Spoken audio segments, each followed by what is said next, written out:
अभी 5 वर्ष की अवस्था थी, मुझे देश काल का कुछ ज्ञान नहीं था। एक दिन मुझे सूचना मिली कि मेरी माँ गौ दूहने के लिए घर से बाहर निकली थी। रास्ते में काले सर्प ने डस लिया। अब सर्प का क्या दोष, पैर छू गया होगा, काल की प्रेरणा, उसने डस लिया। माँ पधारी, मैंने सोचा महामंगल हो गया। ये लो, मैं तुम्हें अपने पूर्व चरित्र को बताता हूँ देवर्षि नारद। ये पिछले कल्प की बात, युग की नहीं, कल्प की बात। मुझे तीनों काल का ज्ञान है। मैं वेदवादी ब्राह्मणों की एक दासी का लड़का था। ये पहले बहुत सुंदर गंधर्व थे, उपबर्हण। जो देवर्षि नारद जी अपनी कथा सुना रहे कि मैं पूर्व जन्म में दासी पुत्र था, उसके पहले उपबर्हण नाम के गंधर्व थे और बहुत ही सुंदर। इनको इतना सब पसंद करते थे, चाहे कोई भी हो, कि इनका दर्शन करना, इनसे संभाषण करना। चित्ररथ गंधर्व ने 50 दिव्य सुंदर अपनी पुत्रियों को, उपबर्हण को ब्याहा था, बड़े ही सुंदर। एक बार ब्रह्मा जी ने भी इनको अपनी सभा में गाने के लिए बुलाया, उपबर्हण को, भगवान का यश गाने। अब ये उस सभा में तो गए, बहुत रूपवान थे, जो देखे लुभायमान हो जाए। तो ये भगवान का यश न गा करके जो अप्सराएं और सब, तो रूप सौंदर्य सांसारिक गाने लगे। ब्रह्मा जी गए, सभा में बुलाए गए, हरि यश गान करने के लिए तुमने सांसारिक रूपों का गायन किया, इसलिए तुम दंड के अधिकारी हो, जाओ नीच योनि को प्राप्त हो। तुम्हें गर्व है अपने इस रूप का, जाओ तुम नीच योनि को प्राप्त। शाप सुनते तत्काल शरीर क्षीण हो गया, नष्ट हो गया। और ये कालांतर में द्रुमिल गोप की पत्नी कलावती के गर्भ से प्रकट हुए। किसी कारण से द्रुमिल गोप जब पधार गए तो कलावती इनको एक लेकर, साधु सेवी ब्राह्मण थे, उनके यहाँ दासी भाव से रहकर इनका पालन पोषण करने लगे। तो वही कह रहे हैं कि मैं पिछले कल्प के अपने पूर्व जीवन में वेदवादी ब्राह्मणों की एक दासी का लड़का था। वर्षा ऋतु में चातुर्मास जैसे चल रहा है, तो महात्मा जन एक स्थान पर 4 महीने टिकते। प्रायः ऐसा पहले से वो स्थान देख लेते थे कि जहाँ 4 महीना भिक्षा मिलेगी, और वो 4 महीना वर्षा में एक जगह रहते थे। वो जब देव उत्तिष्ठिनी एकादशी आती है, तब फिर सब चातुर्मास पूर्ण करके भ्रमण करते थे। तो ऐसा ही उन ब्राह्मण के यहाँ चातुर्मास करने बड़े महात्मा जन आए। तो उन ब्राह्मण ने मुझको, मेरी बाल्यावस्था थी, देवर्षि नारद जी कह रहे, उन संतों की सेवा में नियुक्त कर दिया। देखो, संत सभा में अपराध किया, ब्रह्मा जी की सभा संत ही सभा तो है, तो नीची गति को प्राप्त हुए। अब यहाँ संत सेवा, तो सर्वोत्तम गति को प्राप्त होंगे।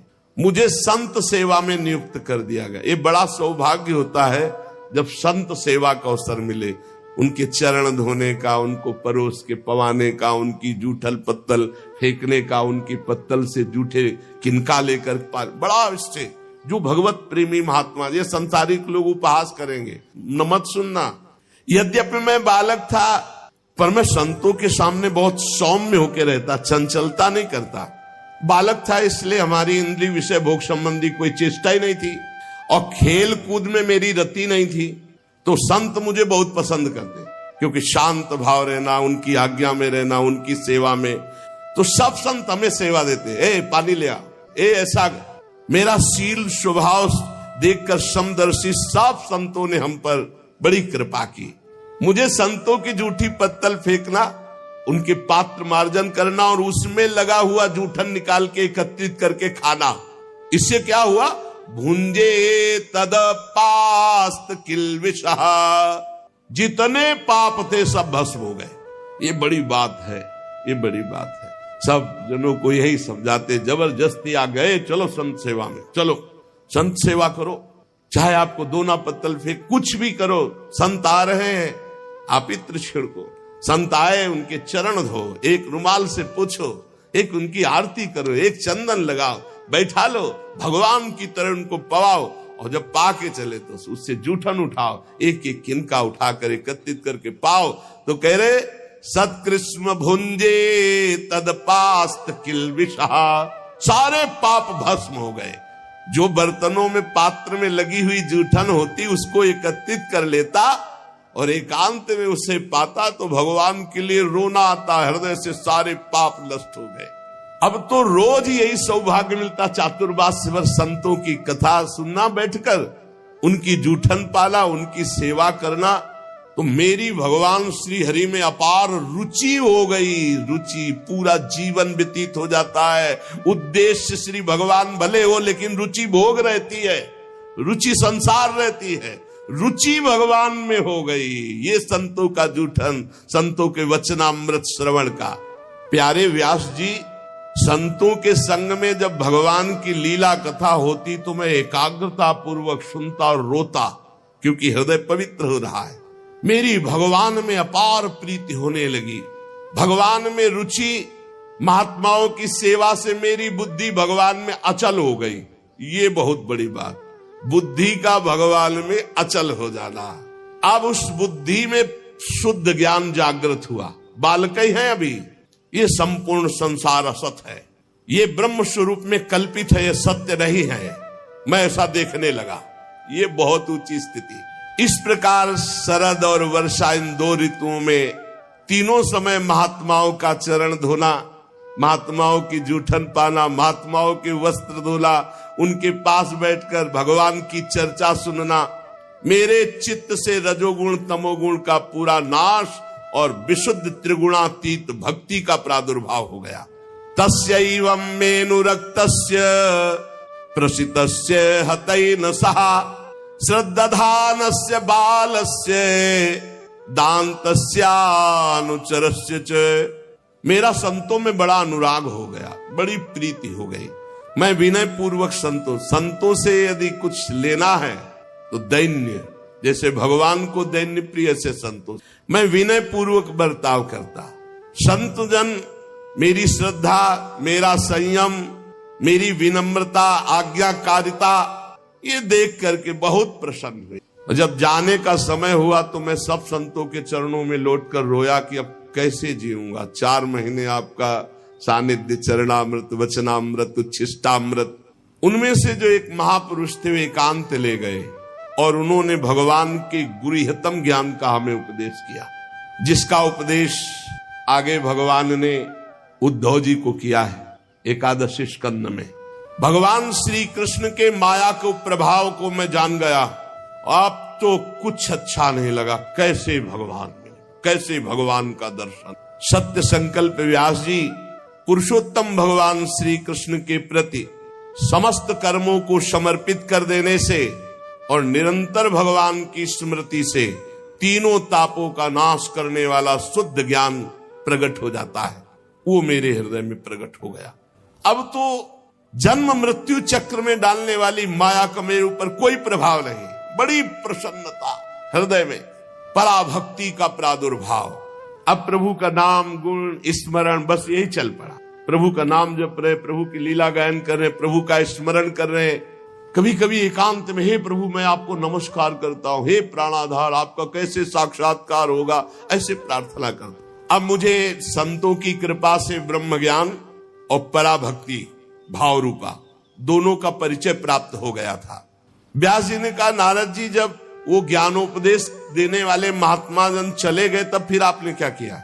उस समय आपकी अवस्था तो बहुत छोटी थी, फिर आपने अंतिम समय शरीर कैसे परित्याग किया? और आप इस समय पूरी याद रखे हुए हैं। काल तो सब स्मृति का नाश कर देता है, आपको पूर्व कल्प की स्मृति कैसे? पीछे युग की नहीं, पूर्व कल्प की।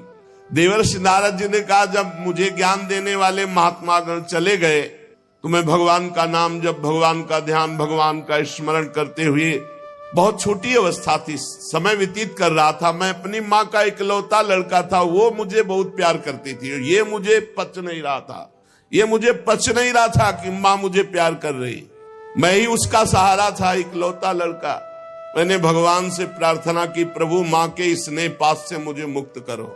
देखो, जननी जनक बंद सुत दारा, तन धन धाम सुहृद परिवारा, सबकी ममता ताग बटोरी, मम पद मनई बांध बरडोरी। मेरी योग क्षेम की चिंता माँ बहुत करती, हर समय खाया कि नहीं खाया, ऐसा वैसा, और ये मुझे बहुत अखरता क्योंकि मेरे ध्यान में विक्षेप पड़ता। कठपुतली जैसे नचाने वाले की इच्छा के अनुसार नाचती है। भगवान व्यासदेव जी से देवर्षि नारद जी कहते, संसार चक्र जिनसे चलता है वो ईश्वरों के ईश्वर भगवान श्री कृष्ण।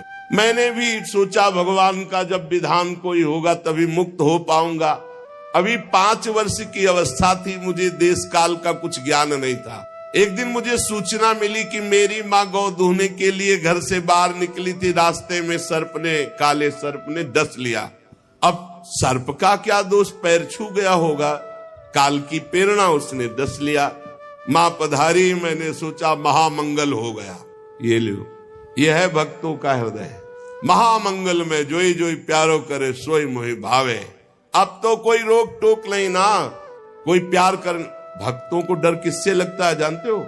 नफरत करने वालों से नहीं, प्यार करने वालों से। जो भगवान के प्रेमी जन होते हैं वो अपमान, तिरस्कार, निंदा करने वालों से कभी डरते नहीं, लेकिन प्यार करने वाले से डरते हैं। श्रद्धावान जो, कहीं हमारी चित्त वृत्ति इधर न चली जाए।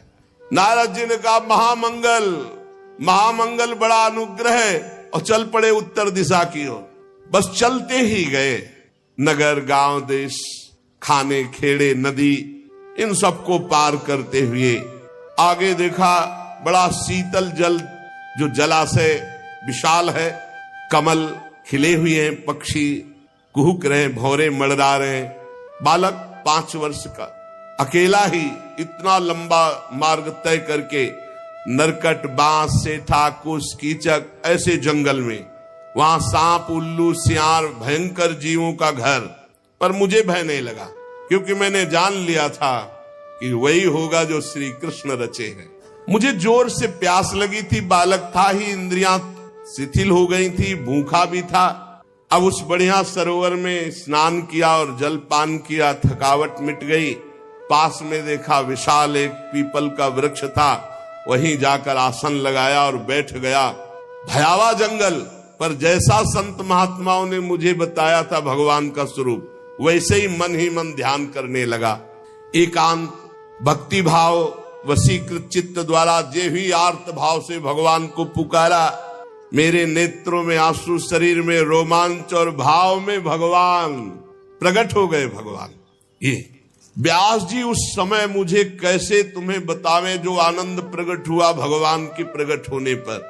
रोम रोम पुलकित हो गया, हृदय शीतल शांत हो गया, आनंद की बाढ़ आ गई, और मुझे तनिक भी ध्यान नहीं रहा मैं कौन हूं, कहां हूं, कैसा हूं। भगवान का ऐसा सुंदर रूप, मेरा मन लुभायमान हो गया। बस अभी आनंद ले ही रहा था कि सहसा रूप अंतर ध्यान हो गया। अब तो आसन से उठ खड़ा हुआ, विकल हो गया, चिल्ला चिल्ला कर रोने लगा। बहुत बार आसन लगाया, ध्यान धरने की चेष्टा की, पर वो रूप नहीं आया। बार बार विकल होकर भगवान को पुकारा, अब इस रूप के बिना मैं जी नहीं सकता। अतृप्त हो गया, अशांति बढ़ गई, कैसे प्रभु का रूप अब दोबारा देखे। वन में भटकने लगा तो आकाशवाणी हुई, खेद है, इस जन्म में तुम दोबारा दर्शन नहीं कर सकते। अध कचरे योगी को मेरा दर्शन असंभव। ये मैंने तुम्हारा चित्त लुभायमान करने के लिए अपनी तरफ से दर्शन दिया है। ऐ निष्पाप बालक, तुम बस इसी रूप का ध्यान करते हुए निरंतर मेरा नाम जप कर और शरीर की आयु पूरी होने का इंतजार कर। अब तुझे कोई वासना नहीं फंसा पाएगी। अल्पकाल में संत सेवा से तुम्हारी चित्तवृत्ति परम पवित्र हो गई, इसीलिए संत सेवा से प्रभावित होकर मैंने तुम्हें दर्शन दिया, ये तुम्हें लुभायमान करने के लिए। अब तुम्हारा यह शरीर जब छूटेगा तो तुम मेरे दिव्य पार्षद देवर्षि नारद के रूप में जन्मोगे, प्रकट होगे। ये भगवान ने कहा। तुम्हारा दृढ़ निश्चय कभी नहीं टूटेगा। सृष्टि का प्रलय हो जाने पर भी तुम्हें एक एक बात की स्मृति रहेगी। मैं हर समय तुम्हें देख रहा हूं, तुम निश्चिंत रहना। बस मेरे ध्यान में, मेरे भजन में शरीर छोड़ो और आओ, मैं दिव्य पार्षद रूप तुम्हें प्रदान करूंगा। मैंने आकाशवाणी जिस दिशा से हुई थी झुककर प्रणाम किया। बस लज्जा संकोच छोड़कर भगवान के नाम का कीर्तन करता हुआ समय व्यतीत करता। कब शरीर छूटे। स्पृहा, मद, मत्सर ये सब नष्ट हो चुके थे। अब तो काल की प्रतीक्षा करता हुआ केवल विचरण करता। भगवान की कृपा से मेरा हृदय कृष्ण प्रेम से भर गया। जैसे बिजली कौंधती ऐसे अचानक मृत्यु आई और मेरे शरीर को नष्ट कर दिया। जे भी शरीर नष्ट हुआ तो सीधे भगवान के समीप गया और भगवान ने मुझे दिव्य चिदानंदमय देवर्षि नारद शरीर दिया। ये पांच भौतिक नहीं है, ये चिदानंद है। त्रिभुवन में कहीं भी वायु के समान देवर्षि नारद जी जा, और कभी मृत्यु नहीं होनी। प्रारब्ध कर्म पांच भौतिक शरीर में होते हैं, चिदानंद में नहीं। सबको चिदानंद मिलता है जो भगवान के निजन होते हैं, जैसे दास्य, सख्य, वात्सल्य, गोपी, सहचरी, ये सब चिदानंद स्वरूप। जब भगवान नारायण कारणों प्रणयकालीन समुद्र के जल में शयन करते हैं, उस समय भगवान ब्रह्मा जी सारी सृष्टि को समेट के, जैसे दुकानदार अपनी पूरी दुकान को समेट के घर जाता है, ऐसे सब समेट के भगवान की श्वास के साथ उनके उदर में जाके पूरी सृष्टि लेके शयन करते हैं।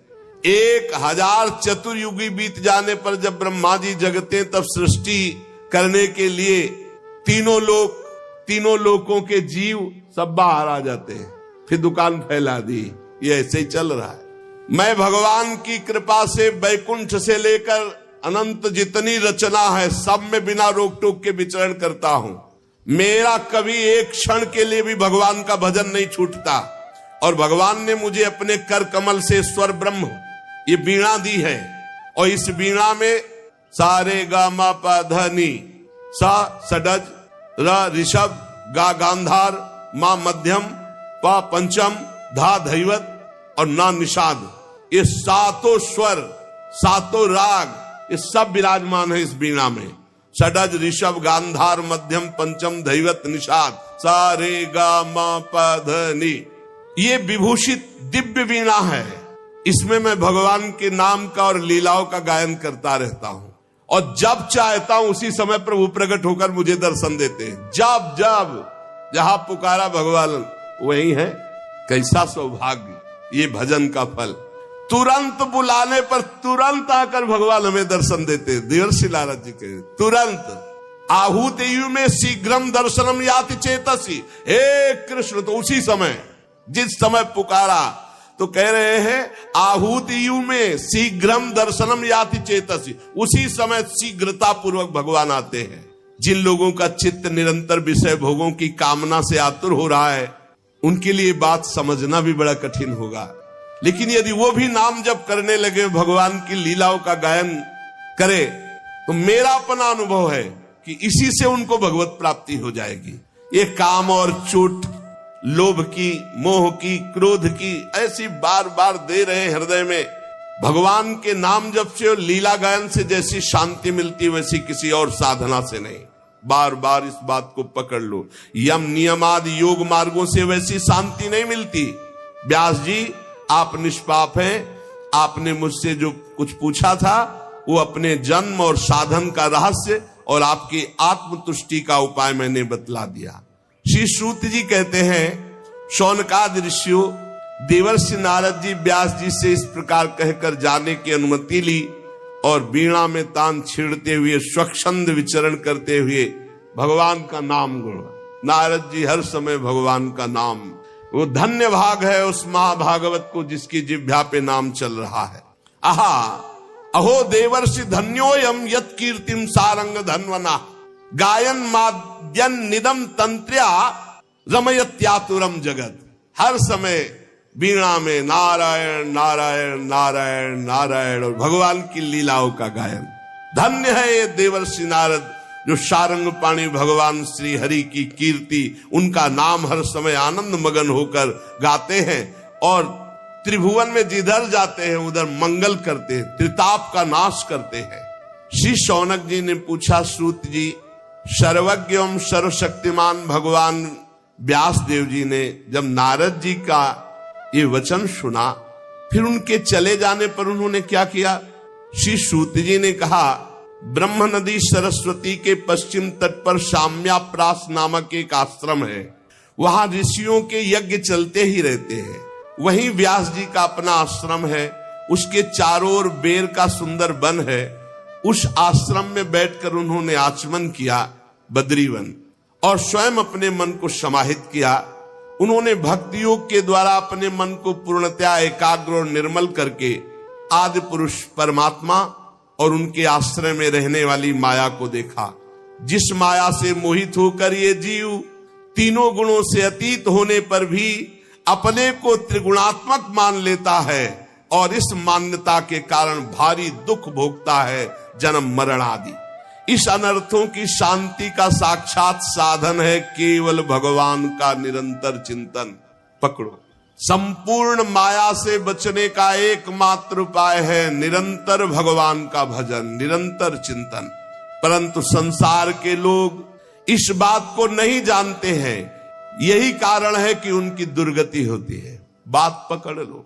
इसीलिए बहुत सरल भावों से भगवान की महिमा, भगवान के सिद्धांत जिसमें भरे पड़े हैं, ऐसे श्रीमद् भागवत की संहिता की रचना की भगवान व्यास देव जी ने।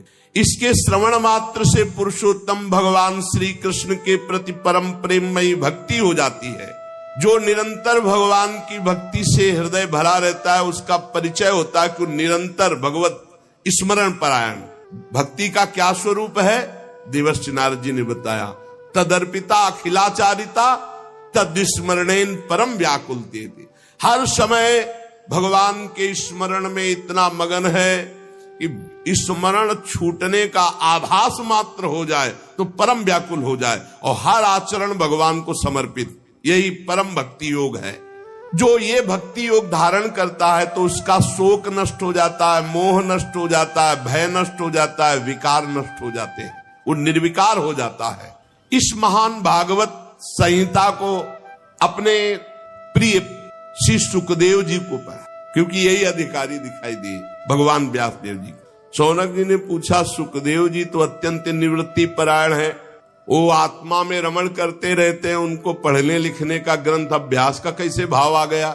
18,000 श्लोक पढ़े कैसे? वो तो अपने स्वरूप में रमण करते हैं। श्री सूत जी ने कहा, जो लोग वास्तविक ज्ञानी हैं, जिनकी अविद्या की गांठ खुल गई है, ऐसे आत्माराम पुरुष भी भगवान श्री कृष्ण की हेतु रहित भक्ति किया करते हैं, क्योंकि भगवान के गुण ही ऐसे हैं।